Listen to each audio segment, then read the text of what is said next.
45 दिवस म्हणजे किती काळ झाला? 1.5 महिना. ह्या 1.5 महिन्याच्या आत कोणीही रासायनिक कीटकनाशकाची फवारणी घ्यायची नाही. आपण उन्हाळा कशामुळे घेतला? उगीच घेतला का? काहीच नाही तरी बाबच्यांनी मारलं की आपणही मारायचं मुलाला. त्यामुळे तुम्हाला सांगतो ह्या 1.5 महिन्याच्या कालावधीत कपाशीमध्ये काय होतं? मित्रकिडीचं संवर्धन होतं. संवर्धन म्हणजे काय? मित्रकिडीचं प्रमाण वाढतं. पिकामध्ये 2 प्रकारच्या किडी आहेत, एक शत्रू कीड असते आणि दुसरी मित्रकीड असते. आपल्याला फक्त कीड दिसली की आपण फक्त फवारणी करतो. पण एक लक्षात घ्या, कुठल्याही किडीचं ज्यावेळेस आपल्याला व्यवस्थापन करायचं आहे त्या किडीची अचूक ओळख, तिचा नुकसानीचा प्रकार, तिचा जीवनक्रम, ह्या 3 गोष्टी माहीत झाल्याशिवाय त्या किडीला रासायनिक कीटकनाशकाची फवारणी करायची नाही.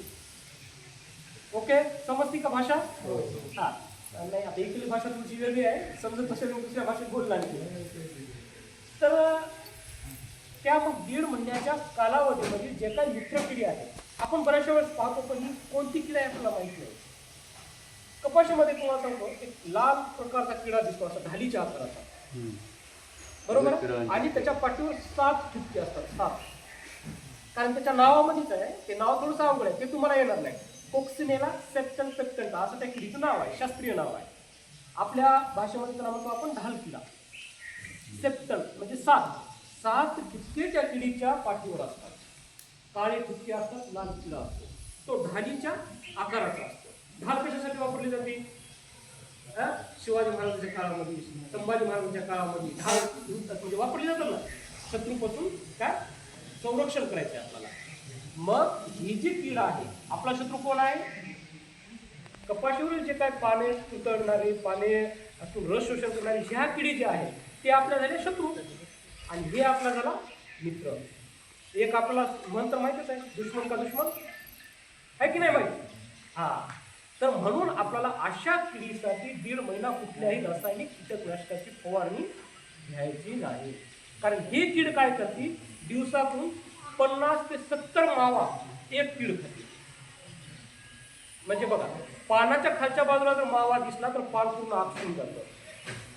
म्हणजे एक कीड आपला एक घालकिडा एवढी कीड. म्हणजे तिथं आपल्याला तिथं रासायनिक कीटकनाशक फवार लागलेत का? पैसा खर्च झाला का? मेहनत गेली का? म्हणून किडीचं व्यवस्थापन करताना आपल्याला एकात्मिक कीड व्यवस्थापन ही पद्धत आपल्याला सर्वांनी अवलंबायची आहे. त्याच्या पाठीमागचं कारण हे आहे. आज राष्ट्रीय स्तरावर मोठ्या प्रमाणामध्ये नैसर्गिक शेतीकडे वळावं. त्याचं कारण काय आहे? आता एक सर्वसाधारण विचार केला, कपाशीला 1 हेक्टरसाठी 50 ते 55,000 रुपये खर्च येतो. बियाण्यापासून त्याच्या काढणीपर्यंत, फवारणी, जे काही कामं आहेत ते एका हेक्टरचा सांगतो मी, म्हणजे 2.5 एकरसाठी. आता तुम्हाला किती लागतोय? सर्वसाधारण त्याचं विद्यापीठाचं समीकरण असं आहे की 50 ते 55,000 रुपये हेक्टरी खर्च कपाशीला येतो, बरोबर. आणि त्याचा जो उत्पन्नाचा जो विचार केला, शेतकरी काय म्हणतात, मी 5-6 फवारणी केल्या कपाशीला, माझा खर्चही निघाला नाही.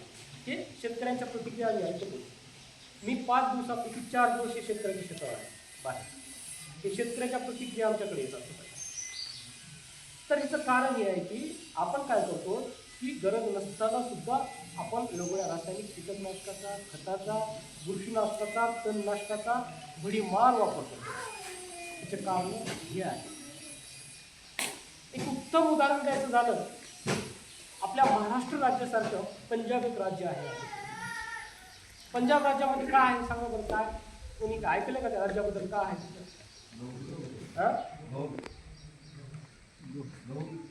गहू पिकतो, ठीक आहे. तुम्हाला हे म्हणजे आपल्या ॲग्रिकल्चर बद्दलचं माहिती आहे, कृषी क्षेत्रातलं. पण त्या राज्याचा जर विचार केला आज घडीला, मी हे जो तुम्हाला सांगतोय रासायनिक कीटकनाशक, खताचा, बुरशीनाशकाचा, त्याचं पंजाबचं काय नातं आहे ते सांगतो. कारण याचं पंजाबमध्ये सर्वात जास्त रासायनिक कीटकनाशकाचा वापर केला जातो. आणि आज घडीला तिथून तुम्ही कोणतेही 10 लोक बाजूला काढा त्या पंजाब राज्यामध्ये, 10 पैकी 7 लोक हे तुम्हाला कर्करोगाने ग्रस्त दिसणार. कर्करोग म्हणजे कॅन्सरसारखी भयानक बिमारी. याचे कारण काय आहे? म्हणजे अतिरिक्त रासायनिक कीटकनाशकाचा वापर आहे. आणि हीच परिस्थिती महाराष्ट्रात यायला जास्त वेळ लागणार नाही. म्हणून आपल्याला गरज नसेल तर रासायनिक कीटकनाशकाचा, बुरशीनाशकाचा, खताचा वापर करायचा नाही. कारण विष हे विष आहे. कारण कसं आहे, आजही तुम्ही बघा, आता बंद झाली असेल ती ट्रेन, पंजाबमधून एक भटिंडा एक शहर आहे, भटिंडा मोठं शहर आहे, आणि ते बिकानेरमध्ये जाते राजस्थानला ती ट्रेन, स्पेशल कॅन्सर ट्रेन म्हणून नाव दिलेलं आहे. म्हणजे एवढे कर्करोगाने ग्रस्त आहे तिथे लोक. त्याचं कारण हे आहे. म्हणून आपल्याला गरज नसताना या उलारासारख्या रासायनिक कीटकनाशकाची फवारणी आपल्याला घ्यावयाची नाही.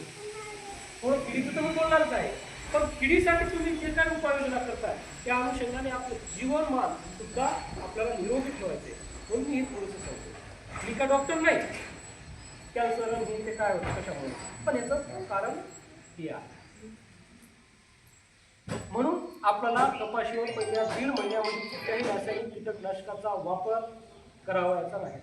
मग शेतकऱ्याच्या मनात प्रश्न येतो, 1.5 महिना जर काहीच पोरायचं नसेल तर मग सुरुवात कुठून होती? कपाशीमध्ये पानं आपल्याला आकसल्यासारखे दिसतात, कडेने असे वाटीच्या आकारासारखे दिसतात. आपली जी वाटी असते त्या प्रकारात पान होतं.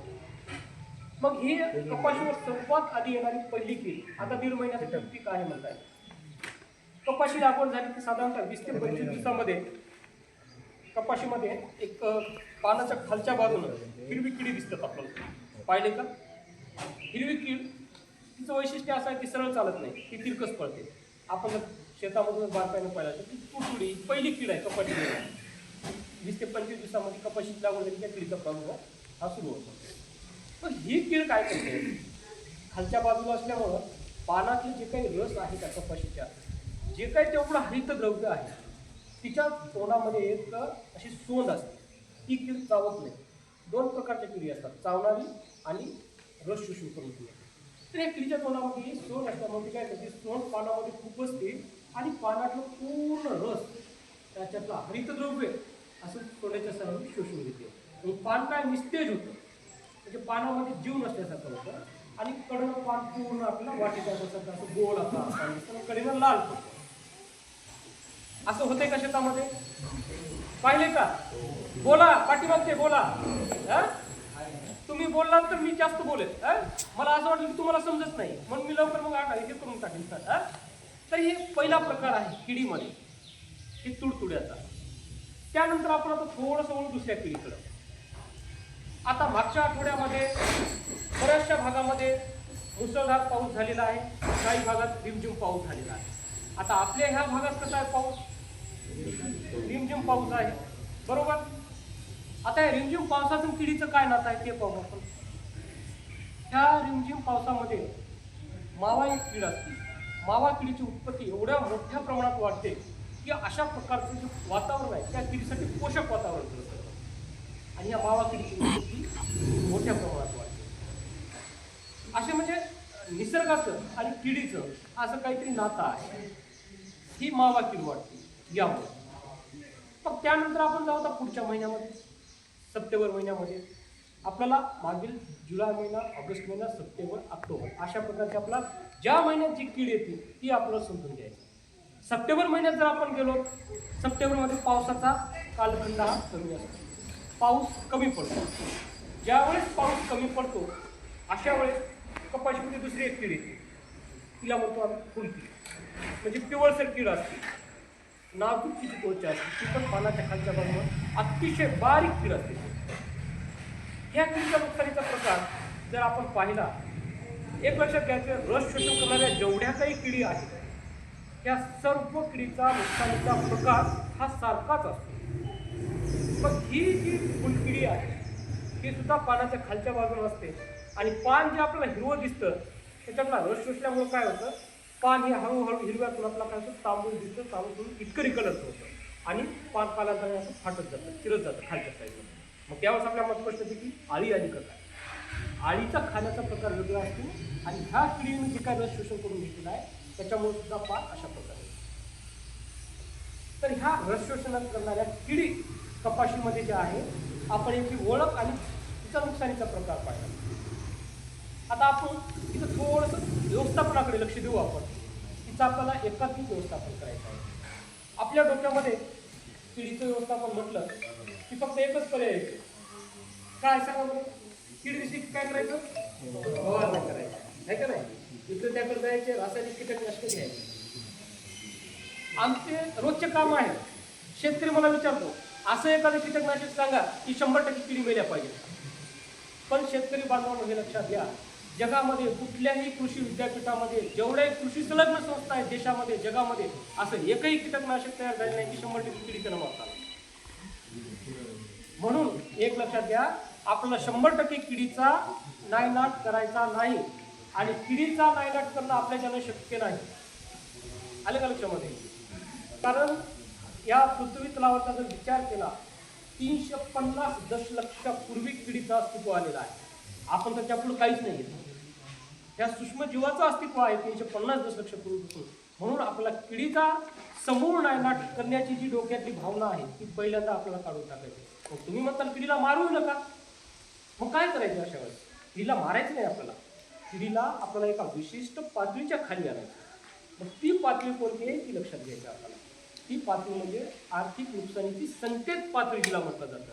त्या पातळीच्या खाली आपल्याला त्या किडीला ठेवायचं आहे. किडीचा समूळ नायनाट ही जी संकल्पना आहे ही डोक्यातून काढून टाकायची. त्यामुळं किडीचा नाश करायला आपल्या त्यानं शक्य नाही.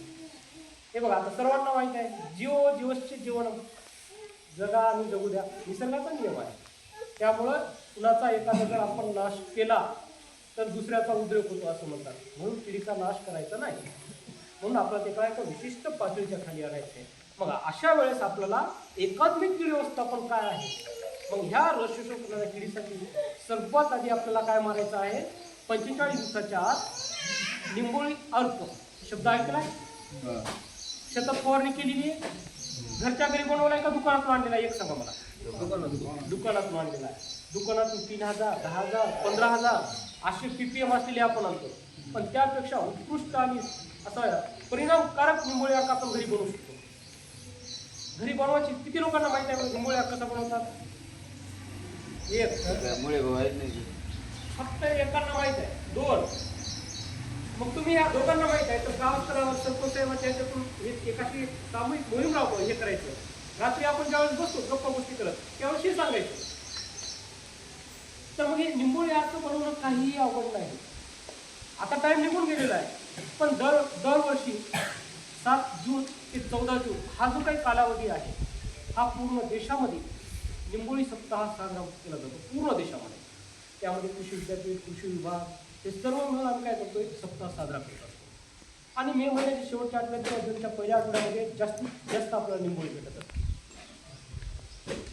वर्षाचा जर विचार केला तर एक निंबोळीचं झाड साधारणतः 30 ते 35 किलो निंबोळी देत असते.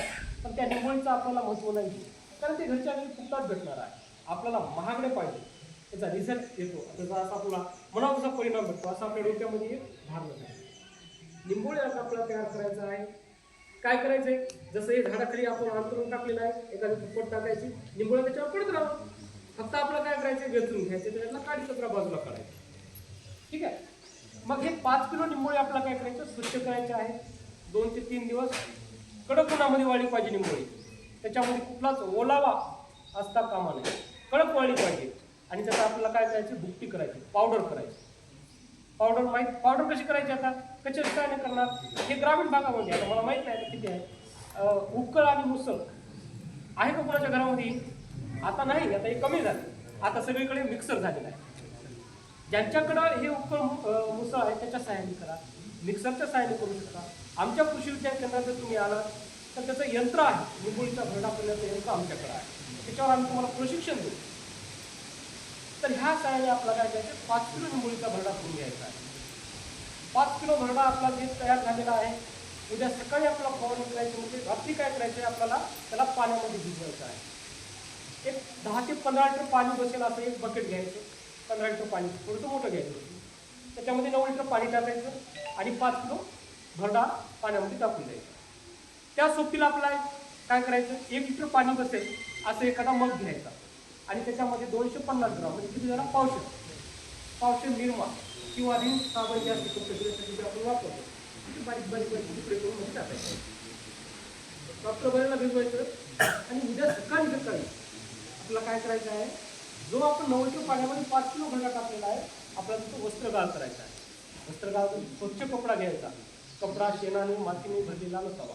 स्वच्छ कपडा घ्यायचा, ते पूर्ण अर्क त्याला पिळून काढायचं, त्याच्यात काहीच ठेवायचं नाही. म्हणजे हे 9 लिटर आपलं द्रावण झालं आणि 1 लिटर आपण काय केलं निरमा पावडर टाकलं आहे हे त्याच्यामध्ये टाकून द्यायचं. दोन्ही मिळून झालं किती 10 लिटर आपला म्हणजे मेन द्रावण तयार झालं, मुख्य द्रावण तयार झालं. मग हे जे 10 लिटर द्रावण तयार झालेलं आहे आपण काय करायचं, पाठीवरचा जो काही पंप आहे आपला साधारणतः ते 20 लिटरचा असतो, कोणी 20 लिटर भरतो, कोणी 15 भरतो, कोणी 10 भरतो. तर 10 लिटर पाण्यामध्ये ते 1 लिटर टाकायचं आणि फवारणी करायचं. म्हणजे तुम्ही बाजारातून जे काही 10,000 15,000 लिटरचा निंबोळी अर्क आणताय त्यापेक्षा सुंदर असा निंबोळी अर्क हा आपण घरी तयार करतो. अशा प्रकारे निंबोळी अर्क जर मारला तर सुरुवातीच्या अवस्थेमध्ये कपाशीमध्ये जे काही येणारे शोषण करणाऱ्या किडी आहे त्याचा उद्रेक आपला कमी झालेला दिसेल. आता प्रश्न हा आहे की निंबोळी अर्कामुळे कीड मरते का? जसं रासायनिक कीटकनाशक फवारणी केली की लगेच किडी मेल्या दिसतात आपल्याला. निंबोळी अर्कामुळे काय होतं त्याची थोडीशी प्रक्रिया वेगळी आहे. निंबोळी अर्कामुळे त्या निंबोळीमध्ये एक आझाडीचं नावाचे कडू रसायन असतं, अतिशय कडू असतं. पूर्वीच्या काळामध्ये लिंबाचा पाला पियायचा शेतकरी किंवा आधीचे माणसं पीत दिले, ते कसं लागायचं अतिशय कडू लागायला. ते कडू जे काही रसायन आहे ते आपण पिकावर फवारणी केली की काय होतं त्यामध्ये किडी जी आहे किडी त्या पिकावर बसत नाही, कारण ते कडूपणा त्याला जाणवतं. पिकावर बसली नाही म्हणजे काय होईल, त्याला खायला काहीच भेटत नाही आणि त्या किडीची उपास मार सुरू होते आणि किडी उपाशी राहिली आता काय होणार नाही, वाचणार का किडी. हे असं निंबोळी अर्काचं काम आहे. म्हणून निंबोळी अर्क पहिले 45 दिवस फक्त आणि फक्त निंबोळी अर्काचा वापर करायचा. जे तुम्ही सांगताय मुलाला ते शेवटचं कीटकनाशक आहे कपाशीमध्ये आपल्याला म्हणजे एकात्मिक कीड व्यवस्थापन आहे. आता यानंतर थोडंसं आपण पुढे जाऊया. एकात्मिक कीड व्यवस्थापनामध्ये